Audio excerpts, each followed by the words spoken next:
Good evening. Thank you so very much for your presence. And thanks Mr. Charles Gray for giving such an introduction. I don't know if I deserve all of that, because I never felt one day that I would be useful to anyone, either to myself. I think I was 14 years of age when the desire came to do something. But I don't know what it is I was going to do either. Because not going to school when you're 14, what could you offer? What is it that you could offer that could be of any consequence? I didn't know. At 14, I was working for my grandmother. I worked from 14 to 20. Arrived in New Orleans, 1954. I was 20 years of age. Still want to do something for people. I became a merchant seaman. I didn't see where that connected. I became a steam engineer without going to school. I have an engineer license. I learned that on-the-job training. I went to California when I got so sick, I quit the ocean. I went to California. Found a man that healed me. Still a steam engineer for the county of Los Angeles. I told my friends and my colleagues that I was quitting my job to become a healer. They say, oh yeah, what you going to heal? I say, every disease that they could bring to me. Say, yeah man, you're 47 years of age and you're going to quit your job but you have 10 years seniority? You only need 10 more years to go. And you could retire with a nice $1,500 a month wages in retirement. But I chose to follow my dictate. From 14 years of age until 47, I realized my dream. And I did something that I believe even until today, I am the only individual that has a vocation, a profession, or a trade that is ashamed to tell the world the benefit of that trade. You see, there is something that is missing in our society. There is something that has plagued us over 400 years. What plagued us is deceit. Deceit has plagued us. And that deceit had made us, all of us, to feel very insecure with the other, which means I can't trust you. Child, don't you trust anybody now? Because you know how people are, which is true.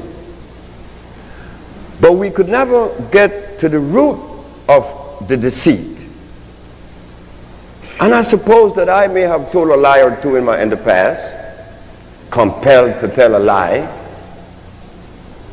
which is embarrassing because you have to cover that lie. But we are compelled to do so. So this journey of mine is not my journey.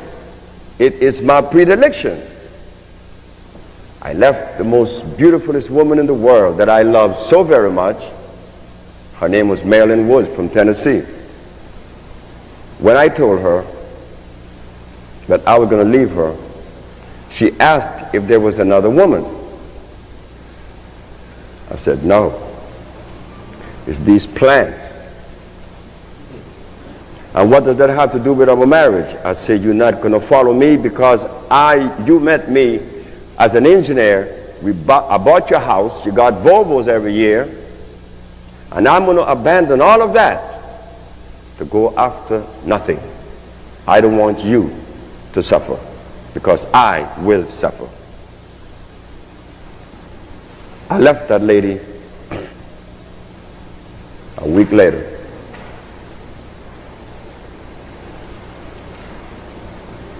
I left my job, I left everything. Now tonight I stand before you, about to tell you what has been accomplished, not by me, but by the entity that we all are indebted to, which is God, which is creation. But because of deceit, it is very difficult for us to accept truth. Truth today in our life has been expressed in 1,000 ways. What is truth in China isn't truth here. What is truth for the Alaska, not so for the Bedouin in the desert of Arabia.